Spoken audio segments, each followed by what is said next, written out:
Olá, pessoal! Sejam todos bem-vindos mais uma vez aqui para o nosso encontro da Ecologia da Restauração. Vamos avançar no nosso último tema aqui do momento desse semestre, que será a recuperação de ambientes aquáticos dos cículas.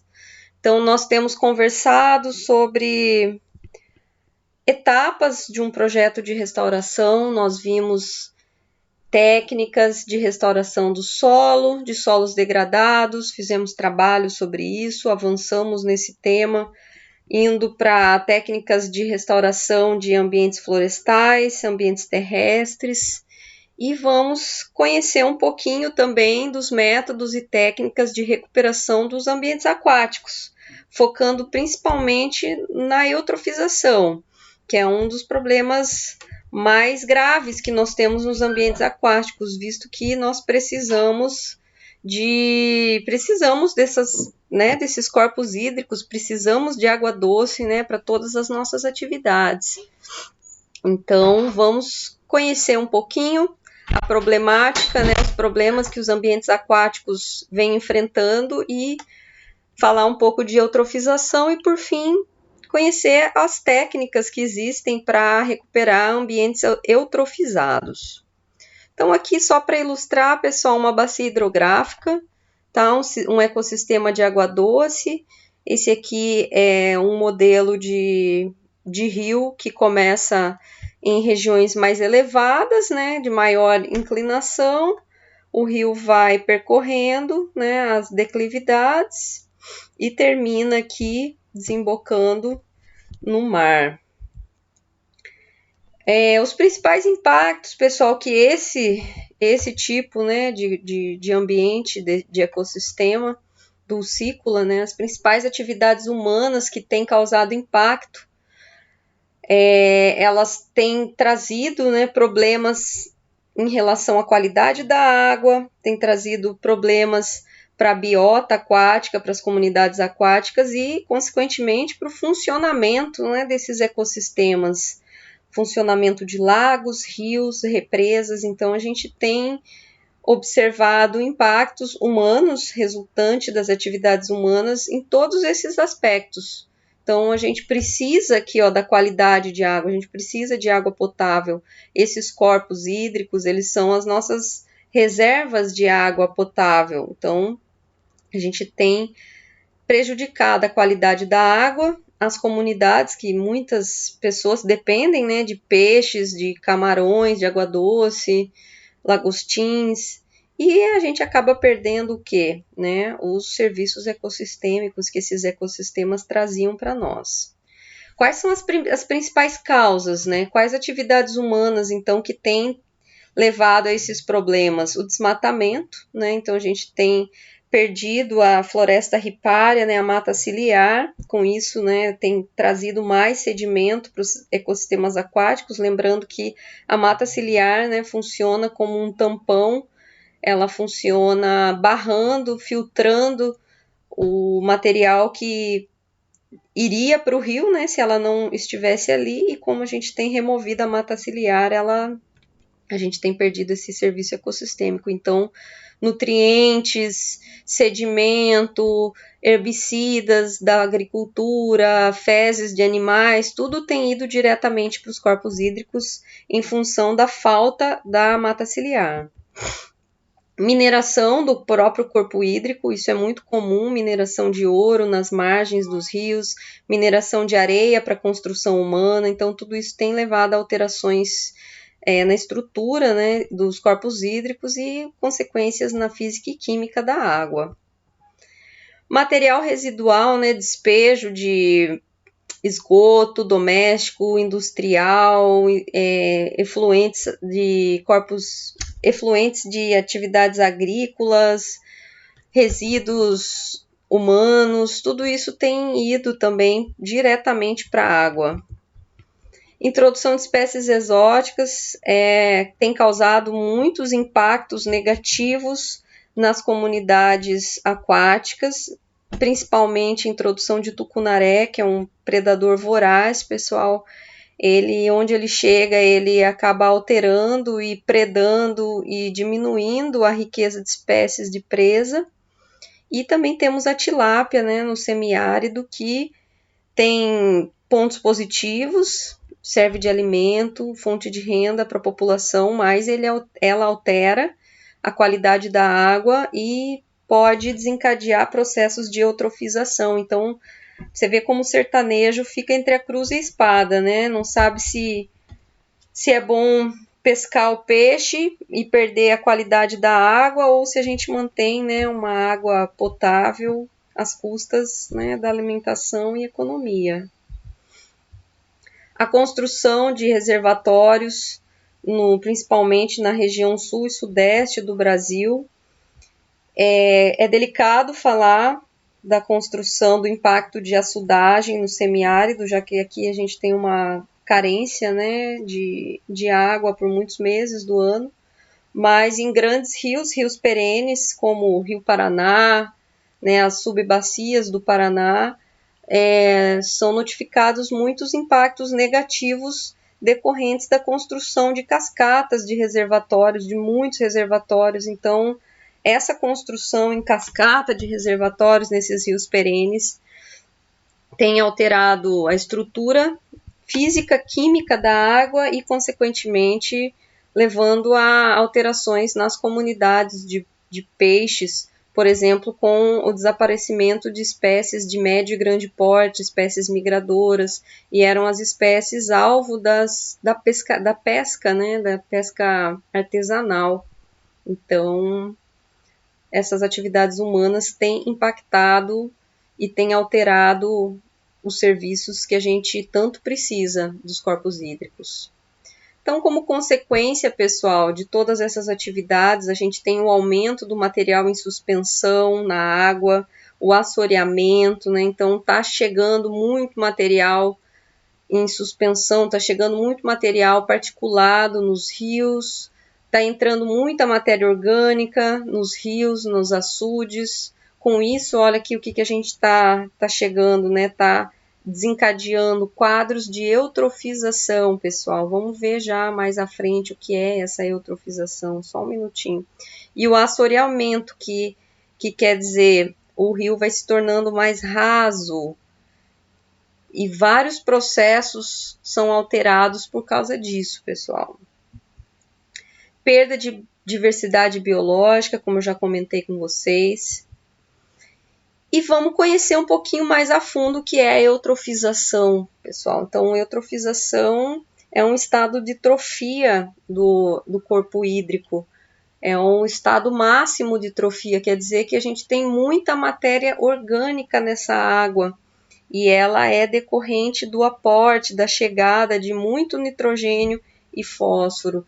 Veja que interessante, nitrogênio e fósforo são nutrientes que são limitantes para o crescimento. Então, se não tiver nitrogênio e fósforo na água, né, não tem vida, não tem fitoplâncton, não tem algas e, consequentemente, não tem todos os outros níveis tróficos. Porém, em excesso é muito prejudicial, pessoal.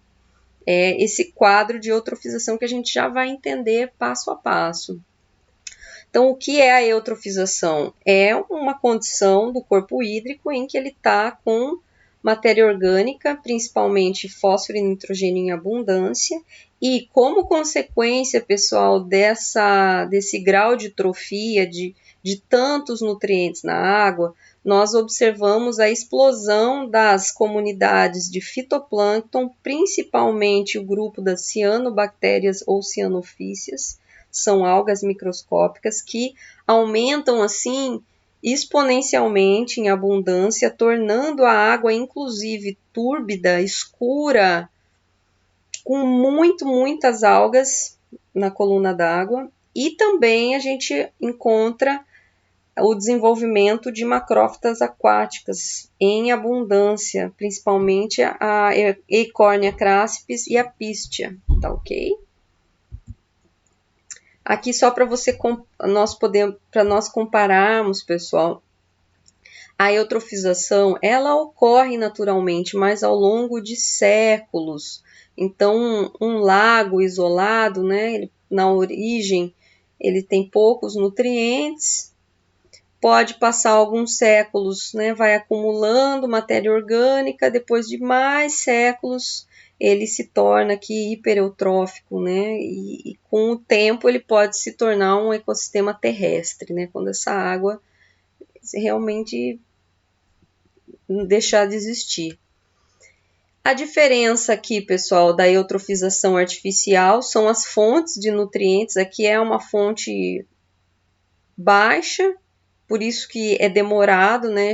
Pode demorar muitos séculos para alcançar esse estado.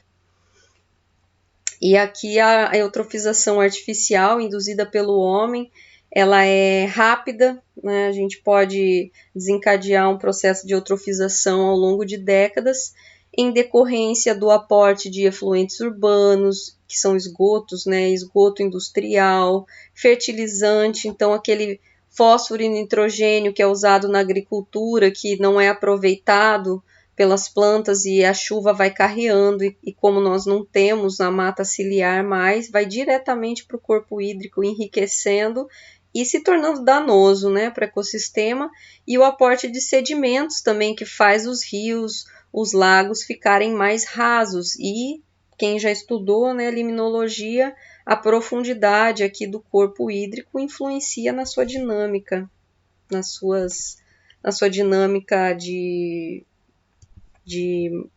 reações químicas. E aqui chegando, né, depois de alguns anos, no estado hipereutrófico, você vê como está diferente aqui em volta, né, e aqui o corpo hídrico, você vê, vocês observem, né, que está completamente verde escura a água. Aqui só para mostrar para vocês, pessoal, as fontes comuns, né, de qualquer região que tem essas atividades humanas, que são plantações, né, agricultura, animais. Aqui tem uma produção de peixe, né, piscicultura, indústria, ó, silagem, né, armazenamento de sementes, grãos, esgoto decorrente das casas, erosão aqui da mata ciliar que foi removido.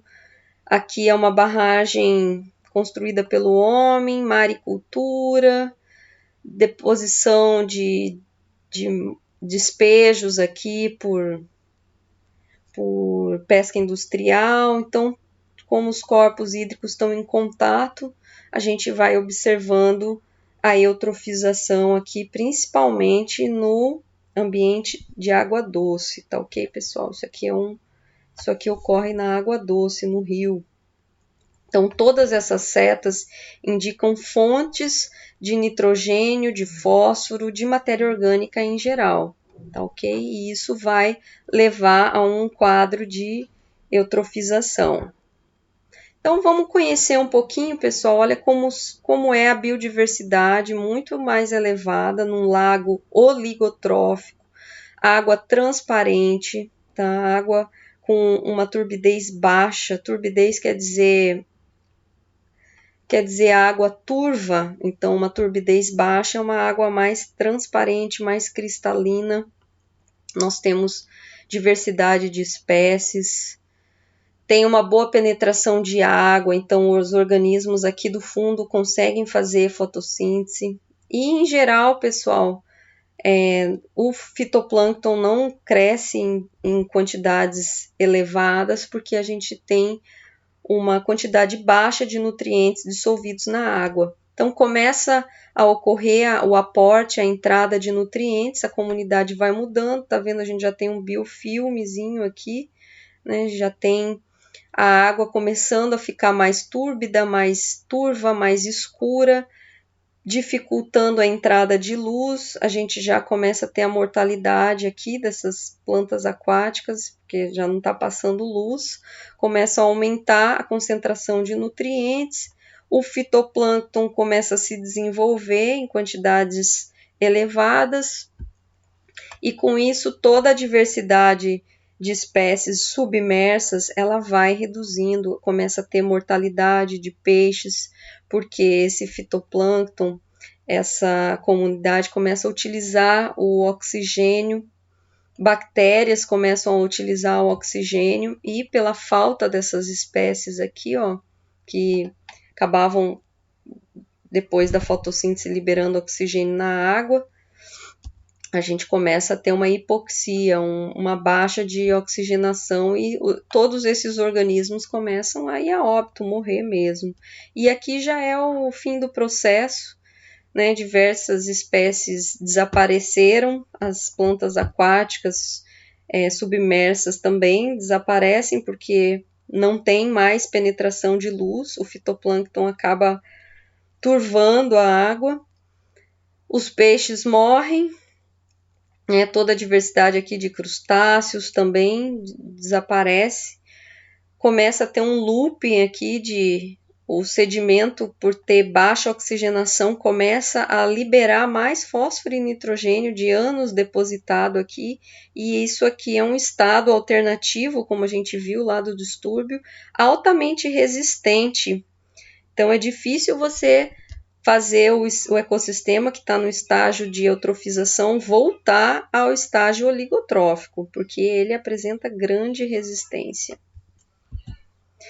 Mas não é impossível, pessoal. Então vamos conversar um pouquinho aqui sobre as técnicas que já existem de restauração de lagos eutrofizados. É importante a gente só lembrar, né, como esse estado aqui é altamente resistente a mudanças, é necessário uma intervenção humana de um projeto de recuperação, porque sozinho esse ecossistema, como eu expliquei, além da entrada de nutrientes externa continuar desencadeando, alimentando o processo de eutrofização, o próprio sedimento, devido a essa condição de baixa oxigenação, ele começa a liberar nutrientes também. Concomitantemente com as fontes externas, começam essa fonte interna, essa alimentação interna, o que vai cada vez agravando mais a eutrofização. Então tem que ter um grande esforço, um uso combinado de diversas técnicas, pessoal, para a gente conseguir reverter, primeiro controlar e depois reverter a eutrofização. É um processo caro, difícil. Portanto, é mais interessante, é muito mais viável nós cuidarmos dos corpos hídricos e fazer um monitoramento para que as intervenções sejam feitas antes que esse estado bem resistente acabe acontecendo, que é a eutrofização. Então, a gente tem as medidas preventivas, pessoal, que devem ser iniciadas, nesse caso, como eu falei para vocês, em corpos hídricos que estão quase cruzando o limiar, né? Estão quase se tornando eutrofização. Ao mesmo tempo, pessoal, que a redução aqui, ó, de fontes externas, que são as medidas preventivas, elas são o pontapé inicial para qualquer projeto de restauração, tá ok? Porque como é que a gente vai trabalhar a eutrofização se a gente não controlou a entrada desses nutrientes? Então, a primeira etapa é cessar as fontes de nutrientes externas, né? Então, controlar os esgotos, tratar o esgoto, controlar essa água que chega da chuva. Então, essas são as medidas iniciais de qualquer projeto de restauração. Então, primeiro, como a gente conversou ao longo desse curso, a gente tem que eliminar a fonte da perturbação da área que a gente está querendo reverter a degradação. Então, nesse caso, a gente tem que começar bloqueando as fontes externas de entrada de nutrientes. Depois, pessoal, de fato, para combater a eutrofização, nós temos 3 categorias de técnicas. Técnicas ou métodos físicos ou mecânicos, métodos químicos e biológicos. São métodos que visam controlar o processo de eutrofização nas suas diferentes etapas. Vocês já vão compreender melhor. Então, vamos começar com o método mecânico, que simplesmente corresponde a retirar massas de água de lagos. Então, quando o relevo permite, né, o uso desse princípio de vasos comunicantes, tá vendo que aqui não precisa nenhuma bomba puxando a água, porque esse desnível aqui faz com que a água suba e desça nesse sentido aqui. Então, o que eu estou fazendo? É um lago pequeno, eu estou removendo principalmente aqui, ó, o hipolímeno, a parte mais funda da camada, porque aqui onde eu tenho, ó, menor oxigênio e aqui onde está depositado a maior parte dos nutrientes. Então, eu removo essa água e depois a chuva vai reabastecer esse lago. Então, eu estou tirando água com nutrientes para deixar essa água com uma baixa concentração de nutrientes e melhorar a oxigenação.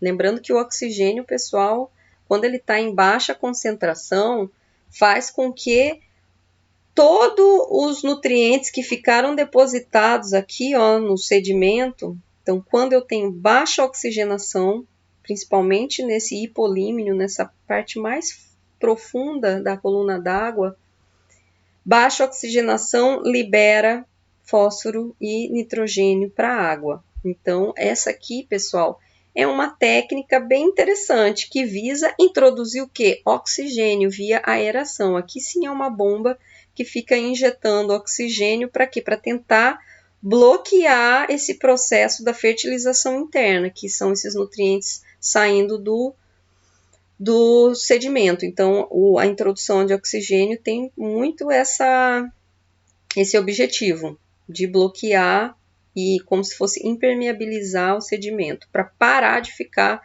a alimentação interna de nutrientes. E o oxigênio também melhora a qualidade da água para os outros organismos que vivem aqui. Então, método de introdução de oxigênio por ar comprimido. Outra etapa também que a gente pode trabalhar, já que para muitas barragens, para muitas hidrelétricas, as macrófitas que estão se aproveitando aqui desse excesso de nutrientes e elas causam problemas, elas entopem as turbinas, elas atrapalham, pessoal, o processo de geração de energia elétrica. Então, essa é uma técnica bem paliativa, que consiste em ficar removendo as macrófitas. Se a fonte externa for cessada, pessoal, não é um método tão besta, porque pense, elas estão retirando matéria orgânica da água e estão usando para o crescimento. E eu vou e retiro a macrófita e tenho que encontrar um local adequado para depositar. Aqui eles estão triturando as macrófitas e estão colocando de forragem para proteção de solos, para cobertura de solo, para nutrientes, para agricultura, porque pense, isso aqui está muito rico em fósforo, nitrogênio, outros nutrientes. Então, aqui é uma forma de indiretamente remover os nutrientes que estão aqui na água, né? Tá ok? Outra técnica, pessoal, é o sombreamento, que visa diminuir a radiação que incide para as comunidades aquáticas, as comunidades responsáveis pela eutrofização. Basicamente, você faz sombra para prejudicar a vida do fitoplâncton.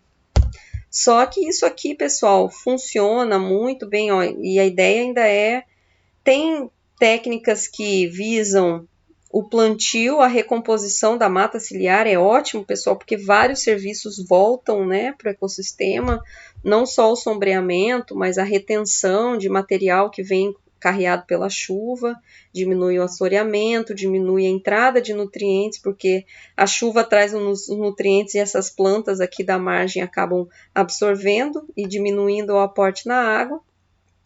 E aí também existe a técnica de cobrir, pessoal. Cobrir com uma lona o lago. A gente está falando de lagos, viu, pessoal? Impossível cobrir um rio, né?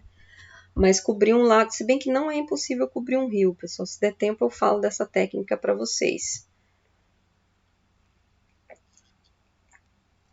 Mas as desvantagens é que vai fazer sombra, principalmente nas margens, né? Dependendo do tamanho do rio e na hora do almoço, né? O sol tá aqui a pino 90 graus, acaba não sendo tão efetivo, né? O sol acaba chegando a alguns horários.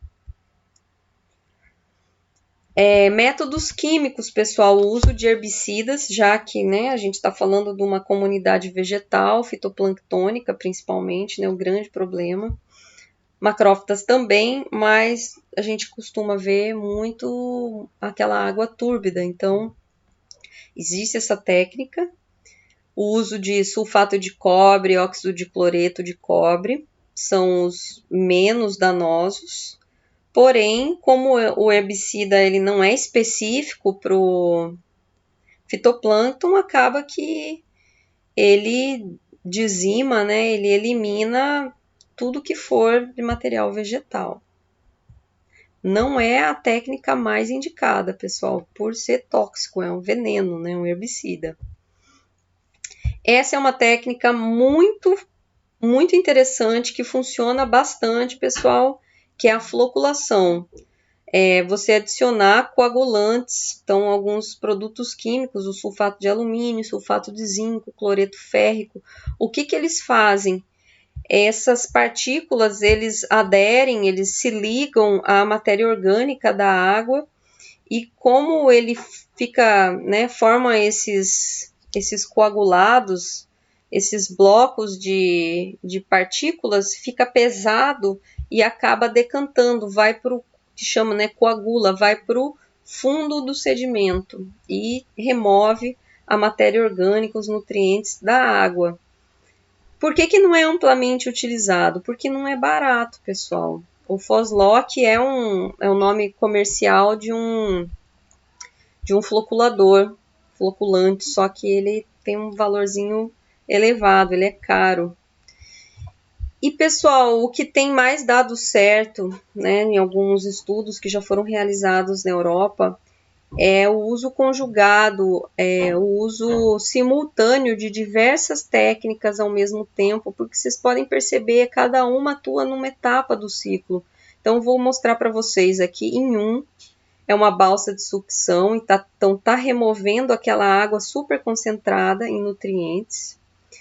Essa água vai para um tanque de sedimentação em 2, né, foi bombeada, sedimentou, então naturalmente decantou, né, os nutrientes, as algas vão para o fundo. Depois é removido sobrenadante, então é removida essa água superficial que já quase tem baixos nutrientes, baixas algas. Passa aqui para 4, que é adicionado sulfato de alumínio. Depois, aqui em B, areado, né? Então, é introduzido oxigênio nessa água. Depois, passa por uma lagoa aqui de precipitação com fosfato. Então, assim, está sendo removido todos os nutrientes e fitoplâncton da eutrofização. Depois, em 4D, retira, né, esse fosfato precipitado, suga o fundo aqui dessa lagoa, que ficou o resto de sedimento com matéria orgânica, né, com os nutrientes e com o fosfato, então é removido daqui. E isso aqui depois retorna, né, o livre natante, essa parte superficial, essa água, é devolvida aqui para a lagoa. Então, é um processo.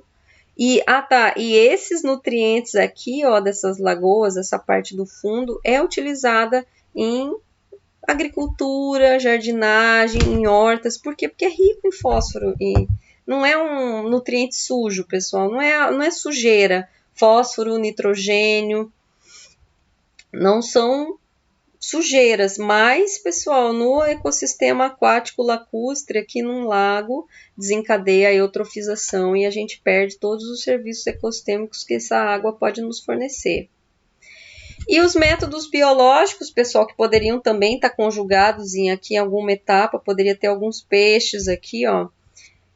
Métodos biológicos consiste da introdução, cuidado, pessoal, quando a gente fala introdução, espécies exóticas que não são nativas do local, pessoal, acabam podendo trazer novos impactos, pessoal. Não, tem que ter muito cautela aqui, não estou falando que a gente tem que introduzir espécies que não são da região, porque a ideia é introduzir herbívoros para eles comerem a biomassa vegetal, peixes fitoplânctônicos, ou cianófagos, né, que comem algas, que comem macrófitas. Mas, pessoal, a gente tem que trabalhar com as espécies nativas da nossa bacia hidrográfica, viu? Para a gente não trazer problemas novos. Pessoal, existe um vídeo muito bacana aqui, pessoal, se vocês tiverem interesse, depois procurem no YouTube sobre o Foslock. E era isso que a gente tinha para conversar, pessoal. É um problema muito grave que nós temos no semiárido. A gente já tem a baixa disponibilidade de água potável, de água doce. Então já é um fator dificultante aqui para a nossa vida, e se a gente considerar que estamos perdendo a qualidade dessa água, né, que já está tão sofrida, já é tão escassa, se torna um problema muito mais grave a eutrofização aqui para o semiárido. Então, tem sido feito várias pesquisas, pessoal, vários estudos, e até agora o método de floculação tem trazido resultados muito bacanas aqui para o semiárido. O problema é que ele é um elevado custo, tá ok? Então, pessoal, vamos proteger esse recurso que é tão vital, né, tão importante para nós, que são os corpos hídricos, tá ok? Grande abraço, fiquem bem. Nos encontramos agora para conversar sobre o nosso trabalho final.